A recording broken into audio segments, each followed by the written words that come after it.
Hi everybody, my name is Mr. Barlow and welcome to episode 22 of the VCE Biology Podcast. This episode covers part of Unit 2, Area of Study 2, and I'll be talking about population dynamics.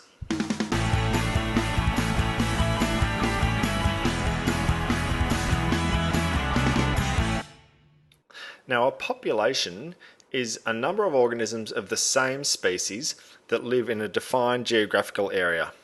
So it might be, for example, the number of fish in a pond, and there may be 100 fish in that pond. Now, populations of organisms can actually explode to huge numbers, or it's also possible for populations to decline to the point of extinction. So they're actually really variable populations of organisms. Now, when we study the population of a species, we study the distribution of the species, and that's where it lives. And we also study the abundance of the species. So that's how many individuals there are in the species. But abundance can actually refer to the number of organisms in a single local population. So like I said, maybe fish in a little pond. Or it can correspond to the total number of all organisms in all populations of a species all around the world. So measures of abundance can actually be quite different depending on exactly what you're measuring. So there are three factors that determine the distribution and abundance of all organisms. And they are the characteristics of the environment, the characteristics of the organism, and the interactions between organisms. So if we think about the characteristics of the environment, we could use an example of maybe putting a tribe of chimpanzees into a desert. And if we put chimpanzees into a desert, yeah, they might survive, but the population's probably not going to explode or increase at all. It's probably in fact going to decline, and they might in fact all die out. But if we put a tribe of chimpanzees into a tropical rainforest where there's heaps of food and heaps of places to live, then the population might increase.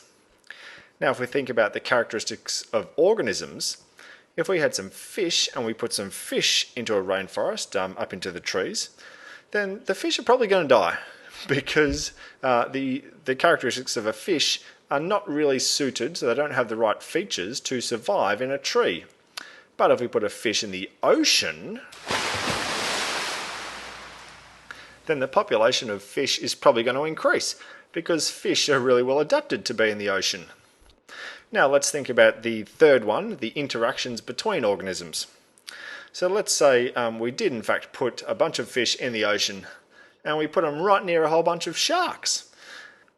Then the fish probably aren't gonna do super duper well when they're near a whole bunch of sharks. Obviously because the sharks, the predators, are probably gonna eat all of the fish or most of the fish. So there wouldn't be as many fish and the population of fish would decrease. But if we dumped a whole bunch of fish in the ocean right near some itty bitty fish for them to eat, then their population might increase because that's a really good environment for them there. They can interact with the organisms there to their advantage. And so we can see that the distribution and abundance of organisms depends on the characteristics of the environment, the characteristics of the organism, and the interactions between organisms.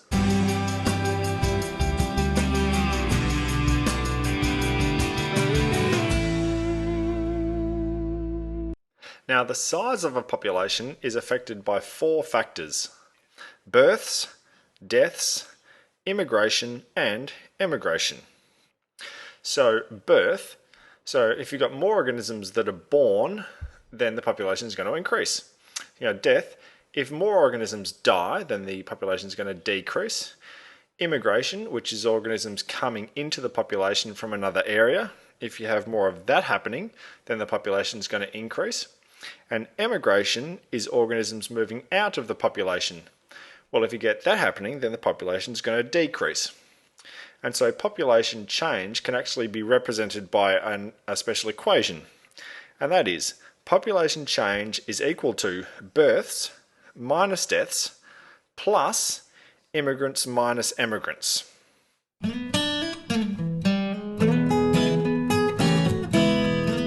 Now, in theory, if a population was to increase its numbers by the same amount every cycle or every generation, it would experience what's called exponential growth.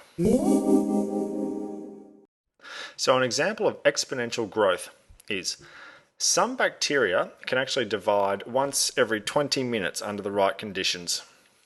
So if there are no other factors involved, one single bacteria, after 20 minutes you'd have 2, after 40 minutes you'd have 4, 60 minutes you'd have 8, and then after 8 you'd have another 20 minutes, 16, and then 32, and then 64, then 128, and so on and so forth. And what would happen is, after just one single day, so after 24 hours, you would actually end up with 1 trillion bacteria. So that's a really great example of exponential growth.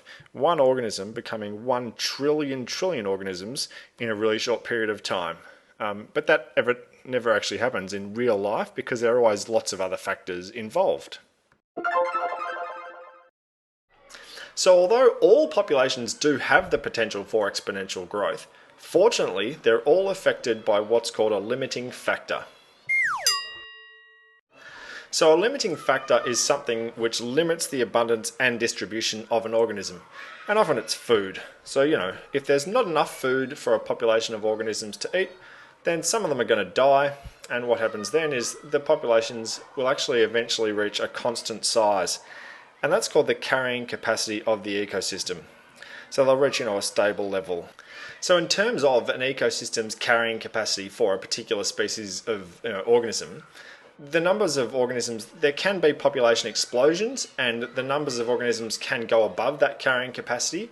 But then, there'll be these limiting factors which will eventually, or often quite quickly, bring the total population down to that ecosystem's carrying capacity. So, a population can fluctuate around a carrying capacity, but the population will never exceed it for long periods of time. So when you're learning about these population dynamics in textbooks, for example, you'll see these exponential shaped graphs, and you'll see these S-shaped graphs, which illustrate when organisms have reached their carrying capacity. But in the real world, populations rarely fit these precise mathematical models. So populations always fluctuate. They go up and down a bit. There might be a drought, lots of animals die. There might be lots of food around, organisms increase.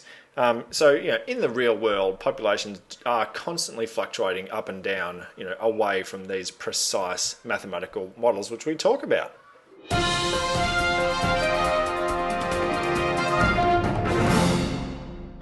Now, as I've already alluded to, sometimes species undergo population explosions. And that's a sudden, rapid increase in the abundance of a species in a particular area. So these population explosions are caused by a number of things sometimes. It can be caused by the animal reproducing lots, so it may be able to reproduce in really large numbers to result in an explosion. It may have to do with the abiotic environment, so sometimes the abiotic environment might change and become more favourable, and that might result in an increase in food so that a particular organism can get more food, and then again they can increase in numbers. It can sometimes be related to predators or lack of predators. So if an organism doesn't have any predators in a particular area, the population can explode to large numbers. And it can also relate to dispersal of the organism, so where it lives. So if an organism spreads into a new area, maybe one that it hasn't been into before, it may be able to, have a population explosion because it might be able to take advantage of that new environment that it's in. Now, humans sometimes do introduce new species into environments that they've never been in before, and often that introduced species becomes a serious pest. For example, the rabbit was introduced to Australia, and the rabbit in Australia, certainly central parts of Australia, has become a pretty serious pest. Another classic example of an introduced species becoming a pest in Australia is the cane toad. So this was introduced and it's blown out to enormous numbers, particularly in northern Australia. And this is basically because it's got no natural predators in the country. So it came here and it's got things to eat, but nothing eats it. So it's been able to survive and reproduce in very large numbers, and it's now a really, really bad pest in this country.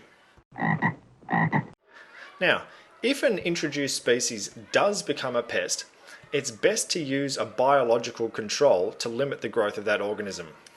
For example, the prickly pear in Queensland was an introduced species, and then it became a pest, so it began growing widely and grew to very large numbers. So what biologists did, or ecologists did, was they introduced a moth from Argentina to eat the prickly pear, and that worked really well. So it really limited the distribution of the prickly pear, this cactus, which had become a weed in Queensland. So that's a great example of a successful biological control. But if you are going to use a biological control to try and limit the distribution of a species, you've got to make sure you do lots of research first.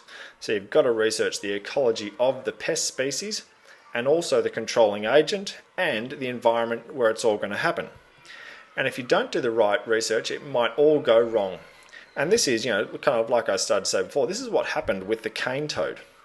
So the cane toad was actually introduced into Queensland, Australia, to eat the cane beetle, because the cane beetle was eating these sugarcane crops. So the cane toad did eat that cane beetle a bit, but it also ate lots of other things. So what happened then is that the cane toad itself became a pest. So like I said, cane toad's got no predators in Australia, and it's now in plague proportions, and we're struggling to do anything about it. So you've really got to make sure you research the organisms in question first before you try and introduce a biological control into an ecosystem. And that brings episode 22 of the VCE Biology Podcast to a close. My name's Mr. Barlow, and thank you very much for listening.